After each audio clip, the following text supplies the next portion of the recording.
Aujourd'hui, nous parlons de 17 choses interdites dans les stades de football. Pour les joueurs, pour les supporters et pour les arbitres. Et l'histoire de l'arbitre est une histoire folle. Mais avant d'en arriver là, nous devons parler du papier hygiénique. Parce que certains supporters l'apportent pour regarder le match. Ils le jettent sur le terrain et le personnel doit venir le ramasser. De sorte que le match ne peut pas continuer tout de suite. D'autres supporters l'utilisent également pour célébrer un but. Et ça a l'air génial. Mais c'est généralement très salissant ensuite parce que ça prend du temps à nettoyer. D'où l'interdiction.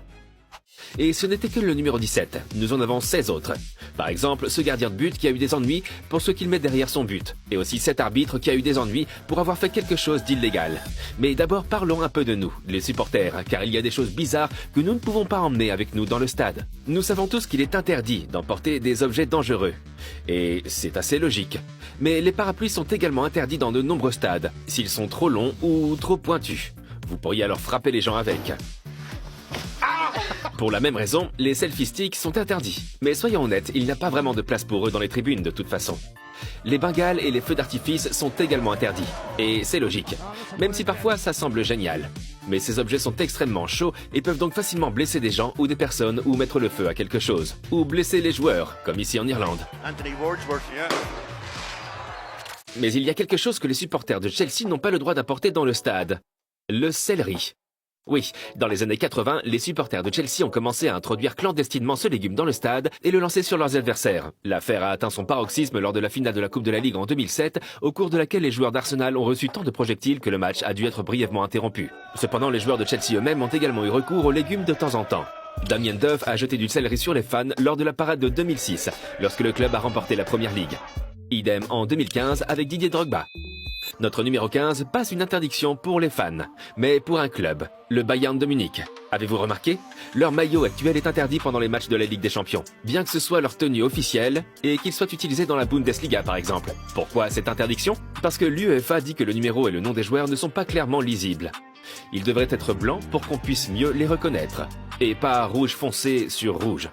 Le Bayern a dit non, nous ne changeons rien, et ils jouent donc les matchs à domicile avec leur 3e maillot.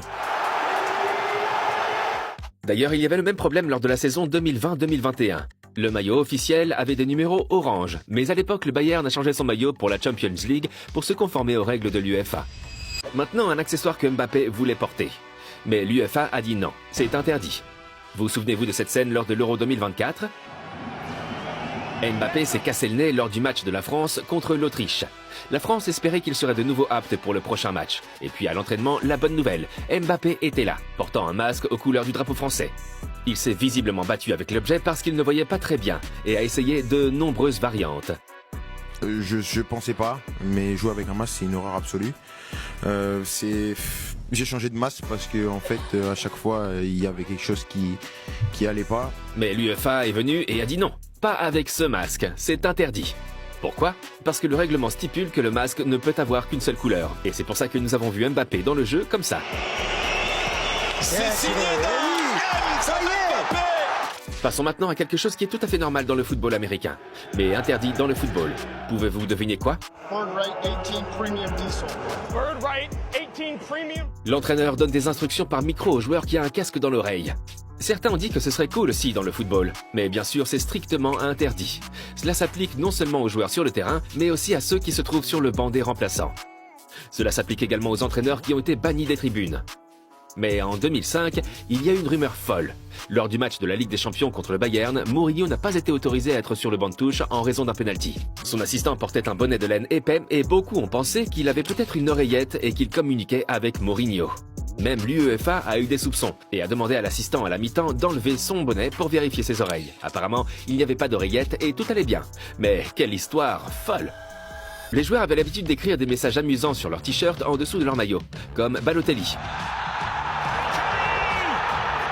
Mais depuis 2014, il n'est plus permis d'écrire quoi que ce soit sur son t-shirt sous son maillot. Et donc, les actions de Balotelli résulteraient aujourd'hui en un carton jaune et une amende. Notre numéro 12 était également fou, parce que ce club portait un maillot interdit. Le Huddersfield Town AFC a été condamné à une amende de 50 000 livres sterling, parce que la pub sur le maillot lors d'un match amical était trop grande, et n'était donc pas conforme aux règles de la Ligue anglaise de football. Mais dans la foulée, il est apparu que Huddersfield et son partenaire publicitaire Paddy Power voulaient être punis. Pour la publicité. Par la suite, Paddy Power a une idée très spéciale pour la publicité de son maillot. Whoa! The football shirt is not a billboard. Try these on, lads. That's more like it. Paddy Power knows the very best way to sponsor a team is by unsponsoring them. Oui, ils ont complètement supprimé le nom sur leur maillot. Je suppose que c'est pour ça que les fans les apprécient. Ce n'est pas la première fois qu'il y a des problèmes à cause de Paddy Power, parce que l'UEFA et la FIFA sont très stricts en matière de publicité. Seuls les sponsors officiels sont autorisés à faire de la publicité lors de la Coupe du Monde et du Championnat d'Europe. Mais ce joueur s'en moque totalement. Ball that is good for McNair. He's done it again. Two for McNair. Dane Niklas a marqué un but à l'Euro 2012 et a fait une publicité pour Paddy Power. L'UEFA n'a pas trouvé ça très drôle. La commission disciplinaire a jugé qu'il s'agissait d'une conduite inappropriée et a ordonné une amende de 100 000 €. Et Bentner devra également renoncer au premier match de qualification pour la Coupe du Monde contre la République tchèque.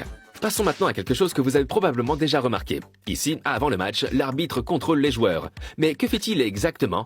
Il vérifie si les joueurs portent des bijoux, ce qui est interdit, et contrôle également les chaussures. Sur YouTube, je vois encore et encore que certains youtubeurs croient que les chaussures de football avec des crampons métalliques sont interdites. Et ils montrent à quel point elles sont dangereuses. Mais ce n'est pas vrai, les goujons métalliques ne sont pas interdits. Mais ne peuvent pas être trop longs ou trop pointus, car cela serait dangereux. C'est pourquoi l'arbitre vérifie les chaussures, parce que selon la FIFA, c'est lui qui a le dernier mot.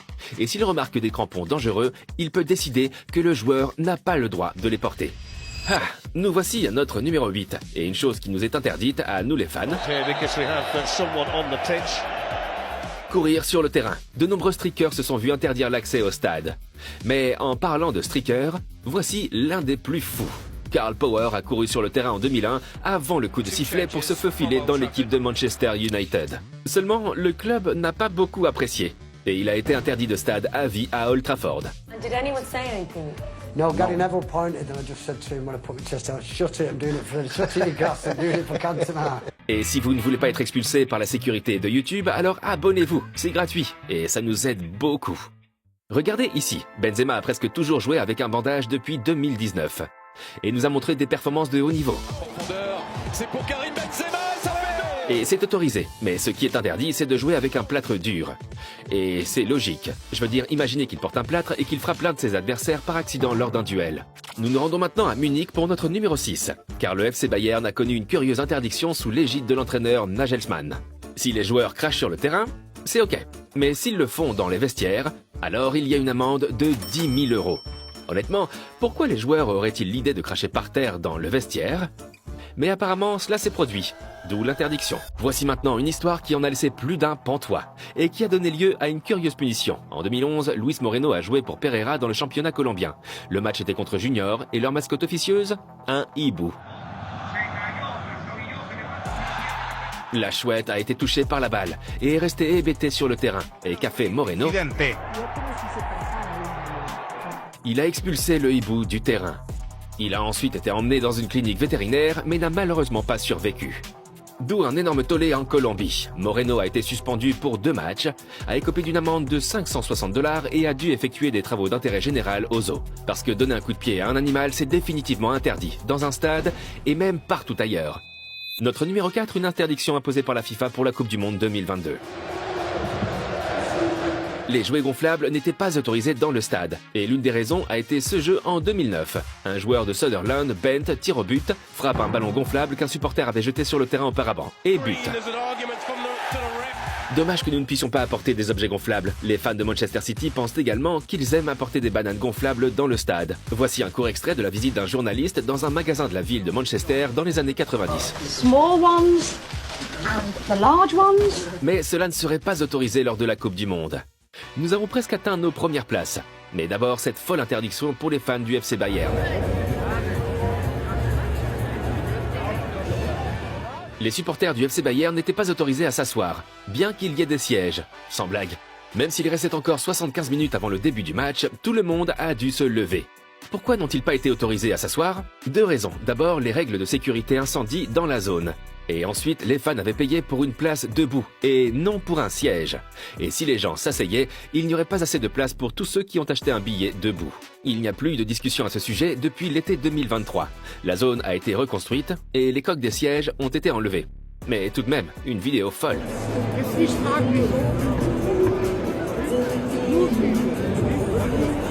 Notre numéro 2. Ici, l'arbitre a fait quelque chose que la Fédération anglaise de football n'a pas du tout apprécié.